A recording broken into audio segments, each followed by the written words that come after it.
Everyone loves the Impressionists. We're familiar with them. We understand them. What we forget is that they're a watershed, and forever after, the story of painting is different.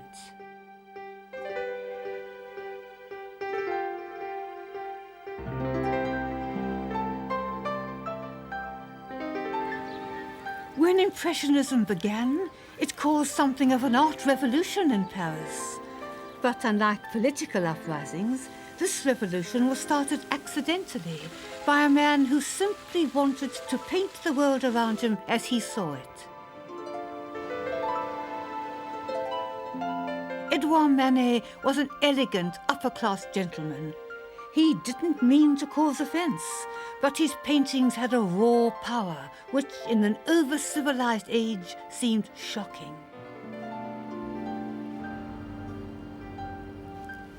This was the painting that scandalized Paris. Shock, horror, hysterical cries. And in a way, you can understand why they hated it. Because what Manet has painted is a modern woman, a prostitute. Here she is, a sight many viewers of this picture had seen when they went to visit their own mistresses, but of course, this was never mentioned. So hypocrisy was exploded. And she's looking up with great aplomb to apprise the man who's entering, not there for his appraisal. Now, this was all very shocking. Not only a woman daring to look with that measuring glance at a male, but a fallen woman. This was simply not on. Now, that, if one has imaginative sympathy, one can understand. But what baffles me is why did they not see how beautiful it was? That trim little body. They called her a puny prostitute, and that firm hand held on her thigh they compared to a hideous toad. And why can't they see the pathos? I think all summed up in that little kitten you can just see peering there out of the darkness, so angry, so unaware that it's helpless. A blow, a kick, goodbye, kitten. And that's true of Olympia. She's so in command, she's so self-assured, and she's so vulnerable. Manet saw all this, and I think the Parisians saw it too, but they didn't want to.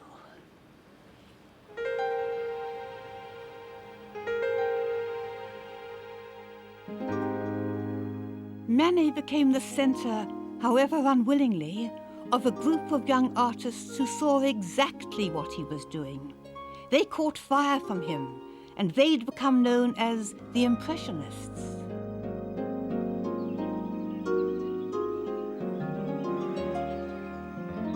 They started to paint outside. New inventions like portable easels and ready-mixed tubes of paint meant they could abandon their studios for the open air.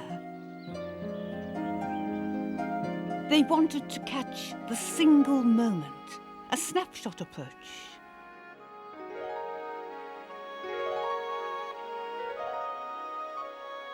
Impressionist paintings are all dashes and inspiration, spontaneous but unpolished. Visually, you can see why Monet and Gogh were called the Impressionists, because this is an impression with all that squiggly red and that sort of vague brightness above. But technically, It's because Monet used to give long, involved titles to his works. And his friends suggested he make them a bit more snappy. So not wanting to call this view of Le Havre with boats setting out and masts seen in the distance, he called it Impression Sunrise. And then the critics took the ball and ran with it.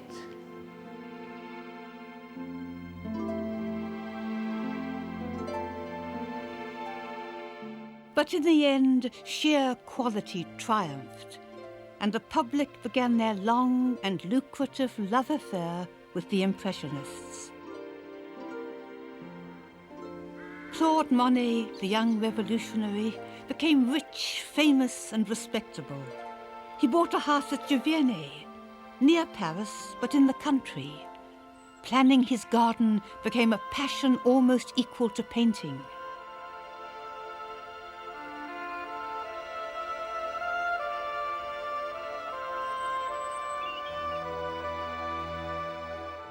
It was said of Monet that he was only an eye.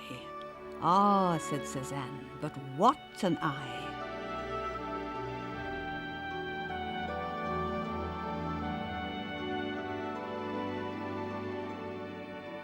Monet really saw. He saw things that people had never seen before. The colour of snow, the colour of shadows, the colour of water.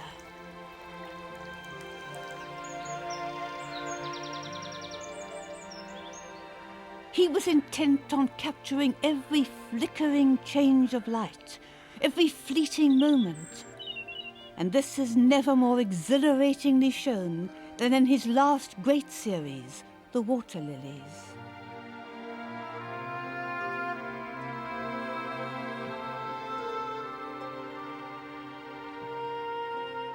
When I come in here, I feel disorientated. It's too big, I can't take it in, which means, of course, I can't control it. And I feel not so much I'm looking at it, as that I'm looking in it. And what are we actually looking at? Well, we know that this is Monet's beloved pond at Giverny, or rather, the surface of the pond. Now, to be honest, he didn't actually sit outside there painting it. He was too old and the canvases were too big. So he built great big sheds and he painted it there, but he didn't really want people to know that. But he didn't cheat, because year after year he'd looked at this surface reflecting the clouds, the sky, the trees, the foliage, the water lilies. It's intensely exhilarating to see it. It's a long, long time since I went swimming. But when I'm here, I feel I'm swimming through the blue brightness, looking up, or floating over the blue beauty, looking down, set free. Oh, and I can understand why people come here, just to stand, silent, being liberated, being set at peace.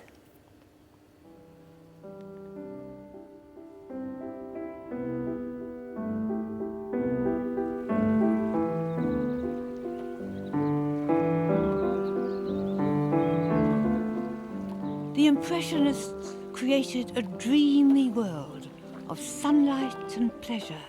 Here was real life, but only at its most beautiful and charming.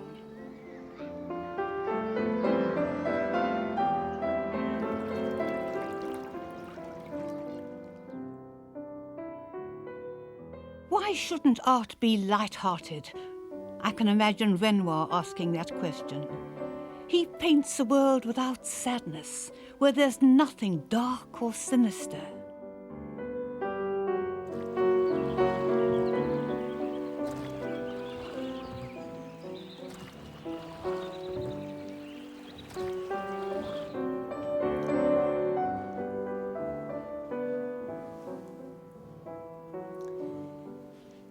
I'm afraid I'm one of those unfortunate people who are not wildly enthusiastic about Renoir.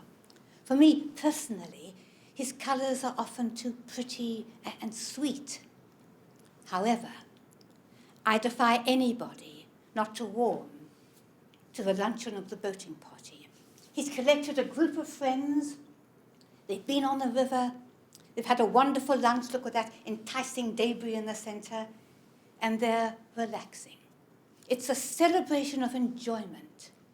Outside, you can see the blur of the sunlit landscape, but he's collected them under an awning to emphasize they're a party. And you can pick up some relationships. This young man is very interested in the girl in front of him, but she's interested in this young man. And he's gazing enamored across at the pretty girl who's looking at her dog. And here we get a hint of something deeper, because that pretty girl was Aileen, whom Renoir loved. And very soon after he'd painted this picture, he proposed to her. And she was only 19, but she had a country girl's wisdom. And though she loved him, she told him to go away and think about it a bit more. And it was 10 years before they actually got married. And this painting shows exactly why she knew he wasn't ready for marriage. It's a painting about bachelor life, no commitments, no responsibilities, able just to enjoy yourself when you wanted. He was a jovial, rather happy-go-lucky man, Renoir, with a great eye for the ladies. And this profoundly appeals to him, the party life. But he also loved Aileen and really wanted to marry her, and he's torn between the two. And it's this tension that makes this, even for me, a Renoir that truly works.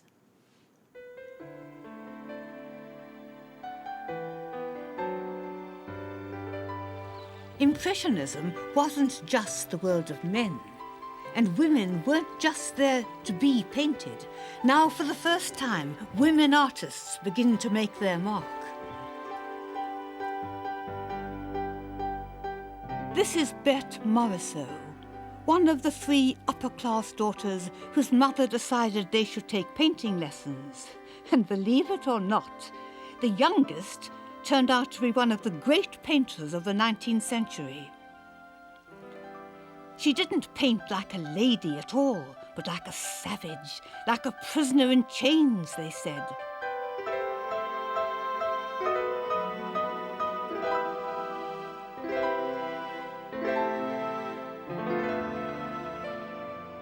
Even for a rich and liberated spinster, life was still decidedly domestic. The artist Mary Cassatt was an expatriate American living in Paris. The great Gogh knew her and admired her work, but reluctantly. His grumpy comment was, "She paints too well to be a woman."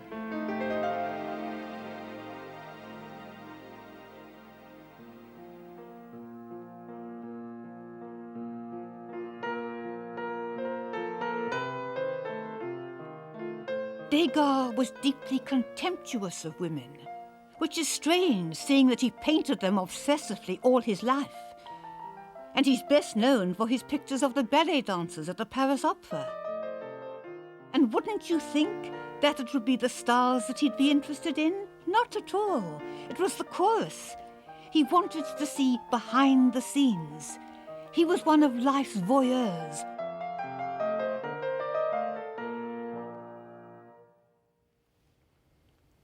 And a perfect example is that girl sitting on the piano, scratching her back, which is something we don't do when we're being watched. But there's another side to it. We don't do it, but animals do. And then one remembers with a shock that the Parisian name for these little dancers was the rats. And you look again, and you see the only fully realized person there is Monsieur Perrault, the male. And isn't he standing there rather like an animal trainer? Not one of these little dancers comes across as a personality. Great body language, yes. He's rarely looked at them. He's seen how tired they are, how bored, how some are showing off to Monsieur Perrault. But he doesn't look with sympathy. he sees just the bodies. And I say to myself, I don't know that I really like you, Gogh. You have a cold heart, Gogh. And then I look again. And it's so ravishingly beautiful, the way the light plays over the floorboards and catches on the ribbons. And I'm overwhelmed once again with admiration.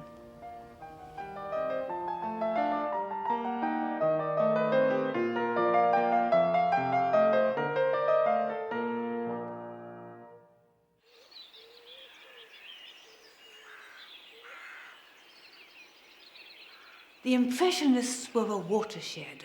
They broke the rules. So every artist after them is really a post-impressionist, well aware that rules are there to be played with. But sometimes this play became a new set of rules, which brings us to the genius of the dot.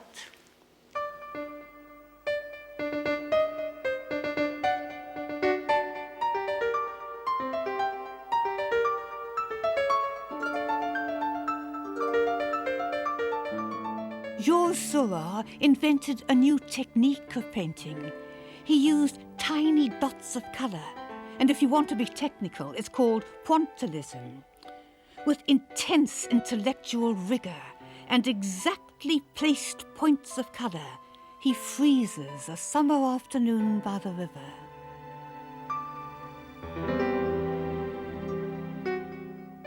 Seurat's stillness and solidity was the antithesis of Impressionism.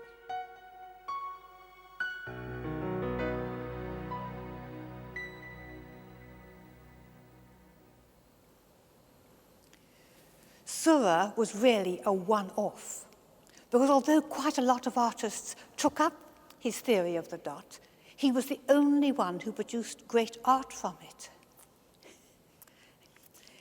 The human mind is so mysterious. He was praised for the poetry of his work, and he said very huffily, it's nothing to do with poetry, it's the principles. Now, you see, he never realized that psychologically he needed to feel it was all scientific. And that set him free to create the poetry. And you must admit, to make poetry out of a fat lady powdering herself in a rather tarty boudoir is an achievement indeed. The lady was his mistress, Madeleine Knobloch, wonderful name. And he sees her as a great fertility figure, a goddess.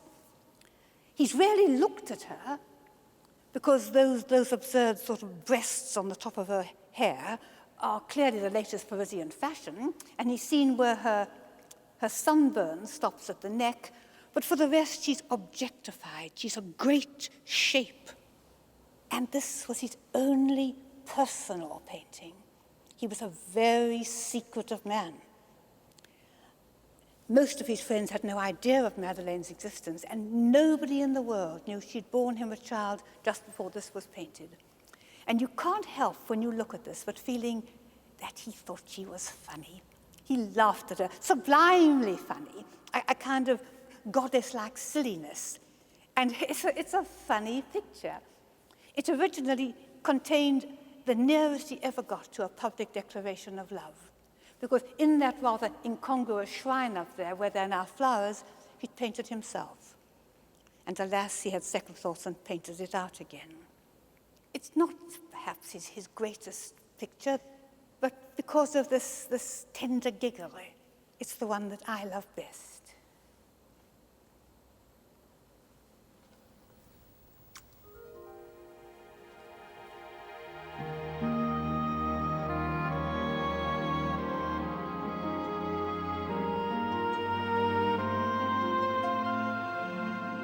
This was an exciting time to be alive in Paris. There was a sensation of Mr. Eiffel's Tower, not to mention the exhilarations of the Universal Exhibition.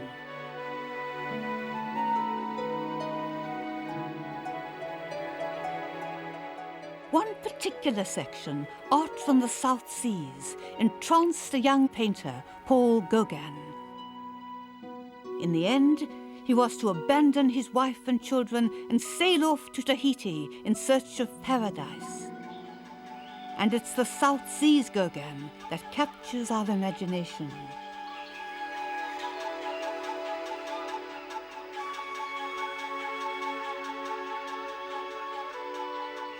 For me, there's a slight problem with Gogh.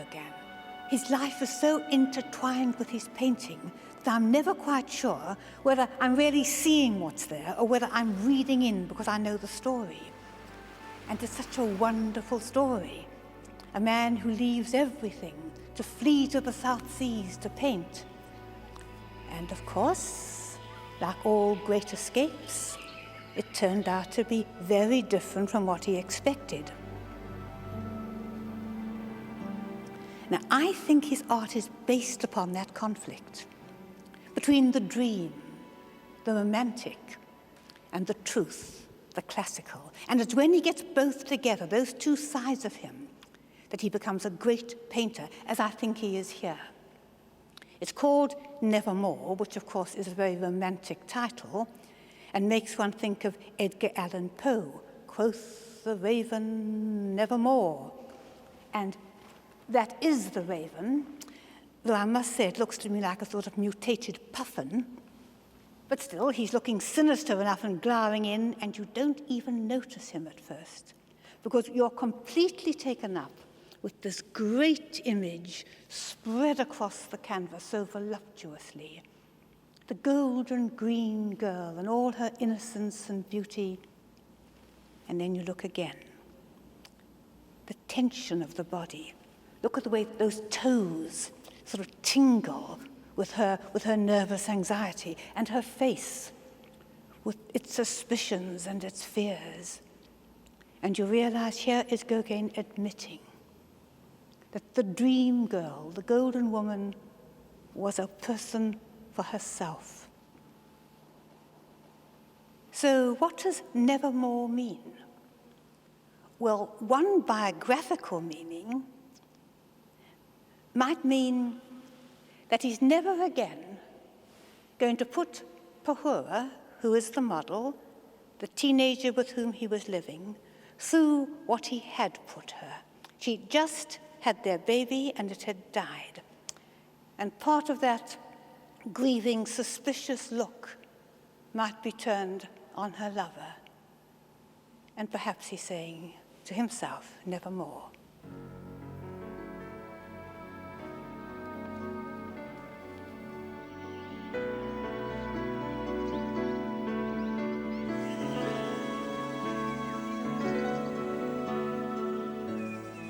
Meanwhile, in the brilliant light of the south of France, the myth of the artistic genius was taking startling form.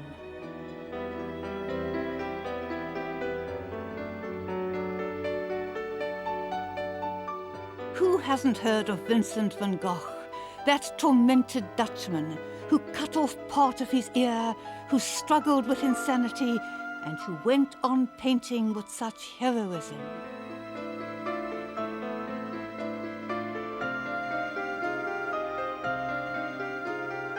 His one consolation was his faithful brother Theo. With his help, Vincent eventually returned to northern France, though there was little time left to him.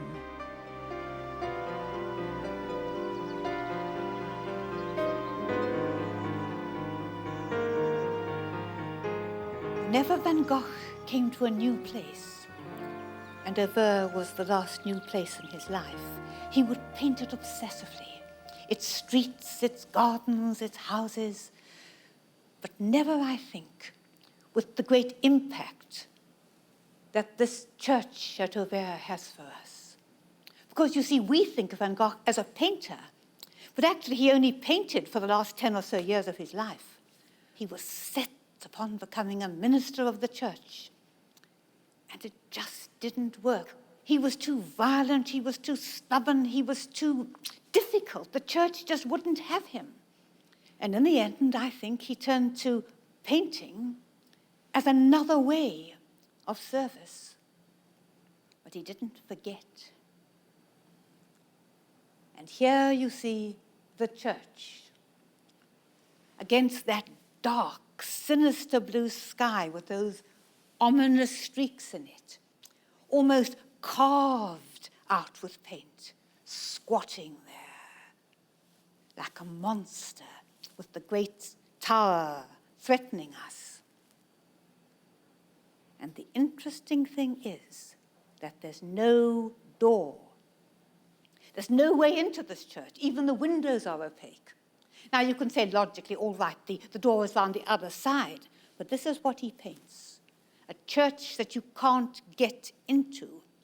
And this heroic peasant woman is having to go a long way round.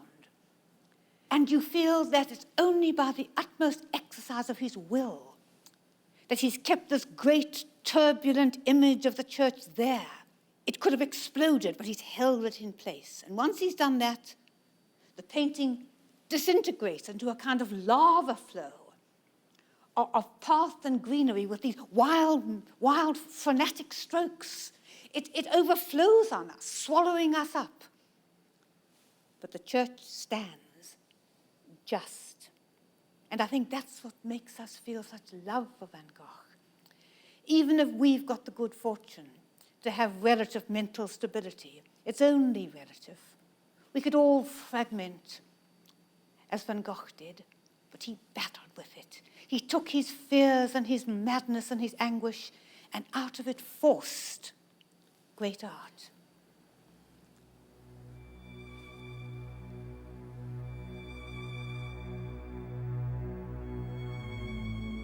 Shortly after painting the church at Auvers, Van Gogh killed himself in a field near this graveyard where he now lies beside his brother.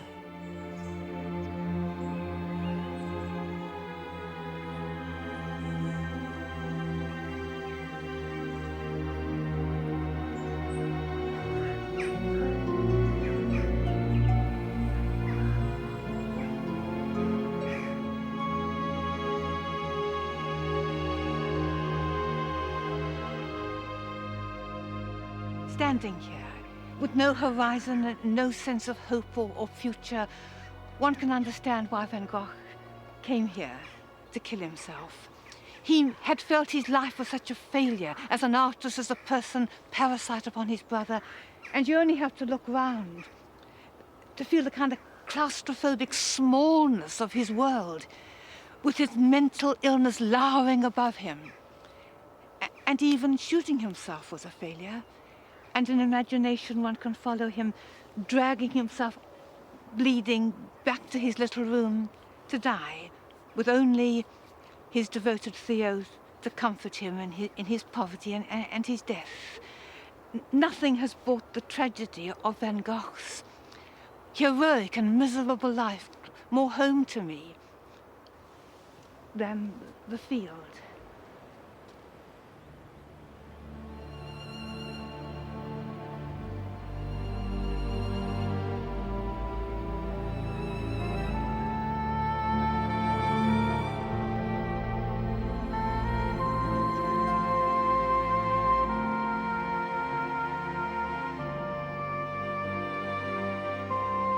In the next program, we meet the three giants of modern art, Cézanne, Picasso, and Matisse.